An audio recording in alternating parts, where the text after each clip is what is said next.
Hello and welcome to North Country Matters. My name is Donna Seymour. I'm a member of the St. Lawrence County League of Women Voters, one of the civic partners for this show. Today we have Kathleen Stein, who's the president of the local league, in the studio with us. Kathy, welcome back to North Country Matters. Well, thanks so much for having me, Donna. Well, our pleasure. What we're going to talk about today are some of the new laws that have been enacted here in New York State since the beginning of the session in January. We had talked before when you were in about some of the new voting laws, but that's really just the tip of the iceberg, isn't it, for 2019 in New York State? Yeah, it sure is. So would you like to share with us the league's position on this very active legislative session? It feels like we have just been going gangbusters all session long about taking care of business that has really been on the back burner for too long. Yes, it's been a wonderful year as far as the league is concerned so far. Many important things have gotten funded. And shall we start with some of the voting? Yes, actually, although we had talked about some of the early voting when we met a couple of months ago, the budget, which was just completed on the 1st of April, actually had some more voting stuff in it. So let's go ahead and take a look at those changes. Yeah. First of all, and great importance as far as the league was concerned, funding for early voting. We're going to have early voting, not starting with the primary, but starting with the general election this year. But there was no funding initially provided for it. Now there is. $14.7 million for creating electronic poll books, which are absolutely crucial for early voting being successful, and for protecting the integrity of the system. And so there's $14.7 million for that. There's also $10 million to cover the cost to the counties for early voting, and they're going to need to hire extra election inspectors, train them. In some places they'll be needing to rent more facilities for more days, for the 9 days that will be involved. Right. So that it's not clear how that is going to be divided up among the counties, but the State Board of Elections is drafting regulations. The $14.7 million will be distributed based on the number of active voters depending that a county has. St. Lawrence County has about 60,000 active registered voters. The state overall has 12.7 million. And not just polling books, but also printers, cybersecurity software, because I know as soon as people hear electronic poll books, they're thinking cybersecurity. Sure. The state has thought of that. That's good. That's good. And it looks like here in St. Lawrence County, we'll probably only end up with one early voting spot, maybe two, but so it won't be terribly onerous on St. Lawrence County to put early voting in for this November. There have been some other voting changes as well. New Yorkers now have up to 3 hours to vote on election day, and this is really important for two reasons. Lots of people, especially here in the North Country, are working 2 jobs, and it means that they have to take the time between jobs to get to jobs, and that doesn't always give them time to go home to vote. And some people have been concerned about that this will be actually taken advantage of. The truth is that if you work in a community different from where you live, you have to go home to vote. And so that means you really do need to have some time in between to do that. The other thing that it will make it easier for is for college students who also may have to go home to vote. For example, if you live in Star Lake and you're coming to school in Potsdam or Canton, you have to go back to Star Lake in order to vote. And that's always been a problem for local students because our absentee voting regulations have never covered that particular case, have they? No, they haven't. And so these additional work hours, hours off work, are going to be enormously helpful. And because listeners might be saying, well, I thought we passed, no excuses, absentee voting. Only one stage, only the first stage of that process. So at the soonest, that will not be available until 2021. So, this, in the meantime, this is going to be a huge boom. It is. And another point that is going to be good for everybody in the upstate area is that primary voting day hours are now going to match downstate voting hours. So everyone will have from 6 a.m. to 9 p.m. to vote on primary days. That actually will add a bit of expense to rural boards of elections because they've been used to only having them go from noon to 9. So another way to use some of that extra voting money that is voted in the budget. Yes, yes, exactly. So also the Board of Elections is creating a mechanism to expand online voter registrations. Now this is going to be a bit of a work in progress, but it will, eventually voters will be able to register not just online at the DMV, but also at the State Board of Elections. And they will be able to, any signature that they have put on file with the state through any state agency will be able to be used to register to vote. So that's will be good when that happens. And there will even be the possibility of being able to upload a signature. And those regulations again are still being written, and it's going to be not till 2021 that this will take effect. Right. But still, this is the legislation has been passed. It has. And this is also a good opportunity to remind voters that for this year, they're still going to have to meet the October 11th deadline if they want to declare a party or change their party affiliation to vote in either the Republican or the Democratic primaries. Why is this important, Kathy?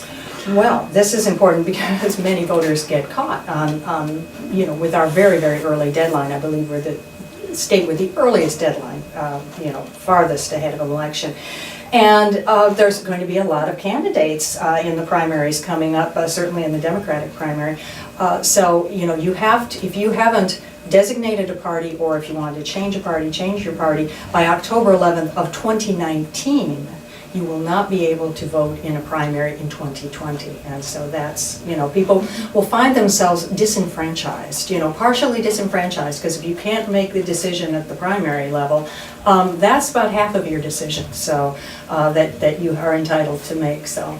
Yeah, and it's literally a 9-month process, so it's something that you really have to be thinking way ahead about in order to be able to do that. You do in New York.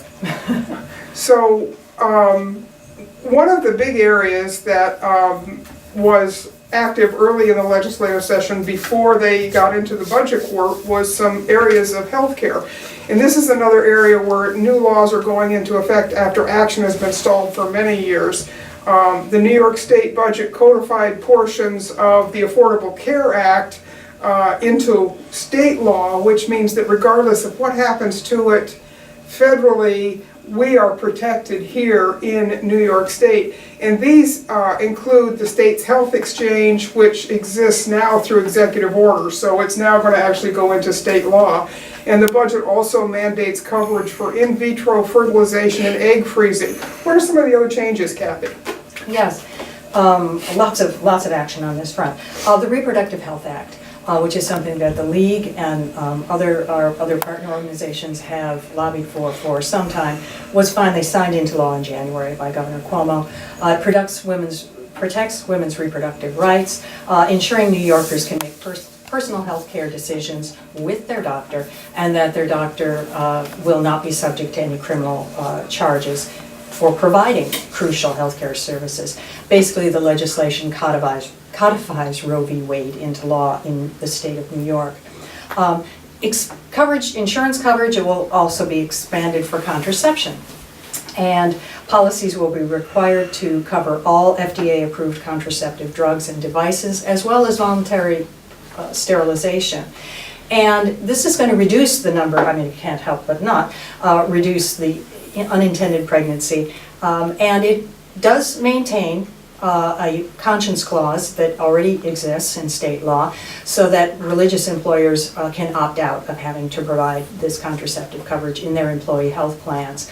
The new measure greatly expands coverage for contraception, though it will add to insurance costs for employers and consumers, but many people feel that's worth it. So one of the other gender-based coverages that New York State has been concerned about for some time is maternal health. New York State has just created a maternal mortality review board which will analyze all the maternal deaths in the state. New York is actually ranked 30th in the nation for the lowest maternal mortality rate, which is not actually a great ranking. And a recent report from a task force in New York shows that maternal deaths are on the rise. So the review board will help to find ways to decrease those numbers. And that's really important because that is critically needed health care. Oh, absolutely, absolutely. And also, New York became the only state in the country to pass a law that supports the full insurance coverage of PSA, which is the prostate-specific antigen test. And this is a test, you know, there's been some controversy about it, but many doctors feel it is quite crucial in helping to determine the risk of prostate cancer. Right, which is again, something that is a gender-based health risk, and New York State is leading on taking care of that for men as well as the work they've done for women, so that's really great. Another really important piece of legislation is the gender law, which is Gender Expression Non-Discrimination Act, which took effect this year as well. It adds gender identity and expression as a protected class in New York State's human rights and hate crimes laws.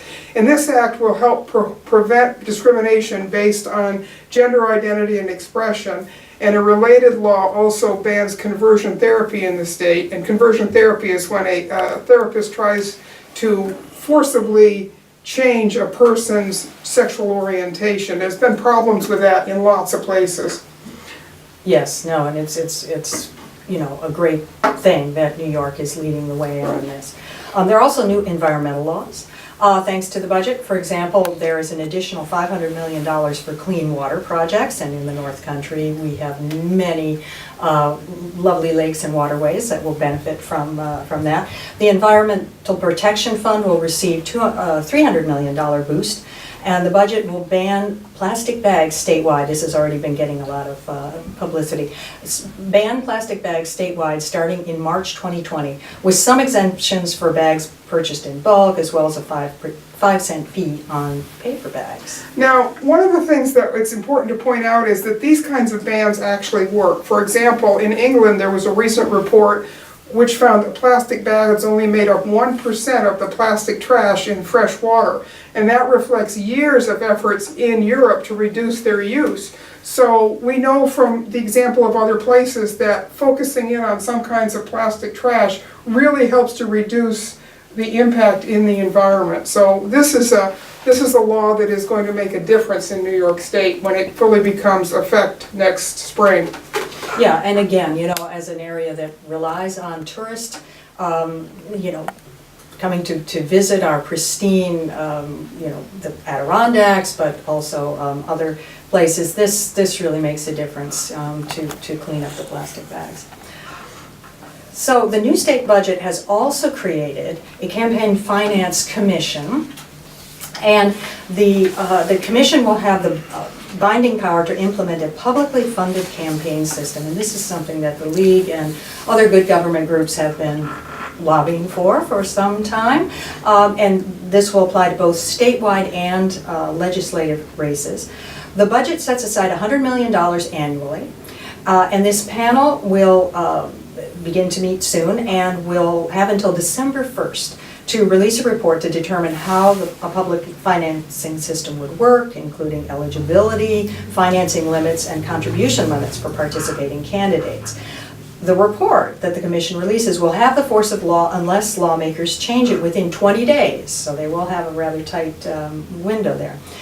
Now, of course, the League would have liked for the legislation to simply have been written and passed without going through a commission stage. However, progress is made, and you know, money has been set aside for public financing of campaigns, and we both know there's a lot of corruption in campaign finance in the state of New York. So this is great. There is, and one of the things to point out, I think, is that the traditional legislative calendar in New York State goes from January to June, and it's very rare that the legislature would actually come back in December, especially as late as the 20th of December, to make any changes. So exactly. I suspect that this panel's report is actually going to be going into effect without too many fingers in the pie, which is a good thing because, of course, sitting legislators have a lot of reasons to put their fingers in this particular pie, don't they? They certainly do. They certainly do. And you know, we can point out just today in the local newspaper there was a list of all of the state and local primaries, actually there aren't any state races, but all the local primaries that are going to be happening this spring. And there's a tremendous number of local races that are actually having to be primaried in order to come up with the 1 or 2 candidates to fill the open seats. So that's, I think, a very good reflection of the resurgence of interest in local office, isn't it? Yes, it is. Yes, it is, and very gratified to see this. I mean, it's to have 2 candidates running for local, one for 2 different parties. That already is progress, but to have primaries for is going to be terrific. And the primary date is June 5th. And the date to register to vote for the primaries is May 31st. So it's good to see that people are taking an interest. 2019 is really the hyper-local election year, where it's villages and towns that are holding these elections. And that's where, as a voter, you have absolutely the most impact, because chances are you know the candidate, you know the issues, they're something that you feel really connected to. So this is your chance to have a big impact on the local political situation. Yes. So Kathy, let's talk a little bit about what's new from the League of Women Voters. There are some new things that are happening, aren't there, at the state league level? Yes, at the state league level. The league has reduced student dues from $25 to $10. And this is because the National League, and as anybody who is a member of a legacy organization like the League knows, that one's dues don't all go to one's local chapter. That a portion goes to the local, then the state, and to the national. The National League has decided not to collect any student dues for a while, so that leagues can lower their dues and encourage more students to join. And we are seeing quite a lot of interest at local colleges, and so that's very, very gratifying. Because I always tell people that the league is a state and national organization. So I tell young people, yeah, we know you're only going to be here for 4 years, but wherever you go, there's probably going to be a league. So right, and not only that, but as a young person getting interested in the political process and understanding how it works, that's a skill and something that you're going to take for your whole lifetime. Doesn't matter where you live. In fact, young voters made up an increasing part of the electorate in 2018. They increased, the 18 to 29-year-old demographic increased in 34 states. So that's a real indication that young people have begun to leverage some of that political power that they have. And in fact, that generation will ultimately be the deciders because they are larger than any of the other generations right now. And if they become politically active and become politically aware, there's an awful lot they can accomplish. that's right. And that's what we need, is some fresh blood, isn't it? We Thinking.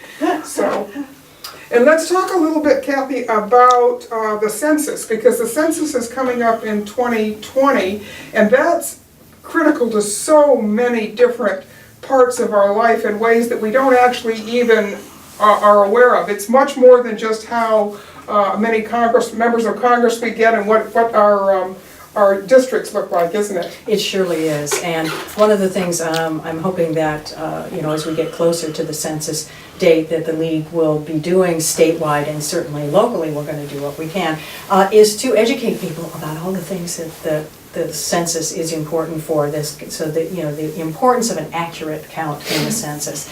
And the LWV-St, the National League, has announced that we have signed on as one of the organizations submitting amicus briefs for the census litigation that is going on in New York State and in other states as well over the citizenship question, which the League and many other groups feel very strongly should not be there, is not constitutional. In fact, since the Constitution says that we should count all residents of the nation, not just citizens. And this could cause very bad undercounts in certain areas, including the North Country. And undercounts will then affect all kinds of you know. Yeah, it's really amazing. Everything from how much education money comes to your area to all sorts of other things. The census is actually a year-round operation. It just doesn't pop up every 10 years the way some people think it does. And so it's definitely an area that we want to spend some more time educating folks about. Let's also talk, Kathy, while we have a minute here, about what does the league membership look like? How do you become a member of the league? What is it? What are the costs? What are the benefits? Okay. To become, you can visit our website, which will give you a link to join, so it's easy to join online. You can also contact me. My contact information, email information is there, and also on our Facebook page. And if you want me to send you a hard copy to join. Dues for individuals are $60, for couples or partner of any sort. Family is $80. And as I said, student dues are now $10. And you know, it plugs you into a long-standing organization that has that lobbies for issues, and the league takes positions on many issues, environmental issues, you know, healthcare, living wage, as well as you know, Equal voting pay. Rights, equal pay. You know, Right. just you know, you could look at the state league website gives a full indication of our issues and advocacy positions, and it gives you access to information from the league that you can use in being what the league likes to call a citizen lobbyist and contacting your elected officials at all levels. And your dues helps to support the league's actions, you know, for example, legal actions Right. and lobbying actions at all levels.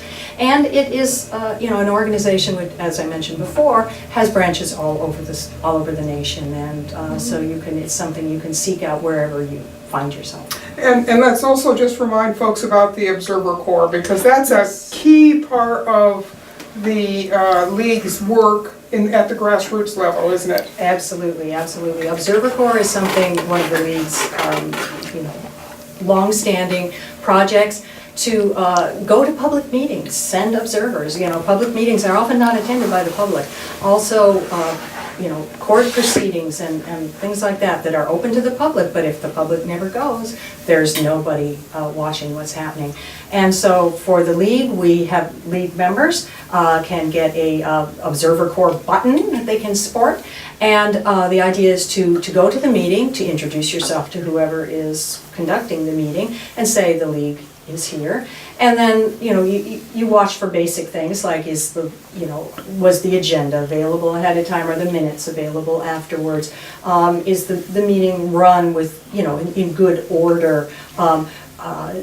Do they seem to excessively go into executive session, you know, thereby getting out of the public eye? You know, things like that. But also you can find out what's being discussed. Are there issues that you know, members of the public need to know about, would care about if they knew what was going on? So you can, you know, the league can speak to the press and bring things to people's attention. So it's a very important function.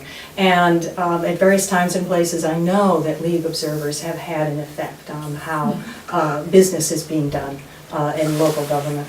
And in this day and age, when we're seeing a lot of disappearance of local media who would normally traditionally have been to a lot of these meetings, it's important to have members of the public there, because if the press is no longer there, there's no one to pay attention. And sometimes people do conduct themselves differently when the sun is shining. Yes, So, yes, and the league is a little sunshine. it is a little sunshine. So Kathy, thank you for coming in today. I have a feeling that with the way this legislative session is going, and we still have 3 months to go, that we'll be back talking about more legislative action that has been taken this year in New York State, which it's been a big backlog of things that have not been taken care of, that are finally making it through the legal process, which is a little bit torturous here in New York State. It's kind of hard to get to be a law with all of the ways that we work it. So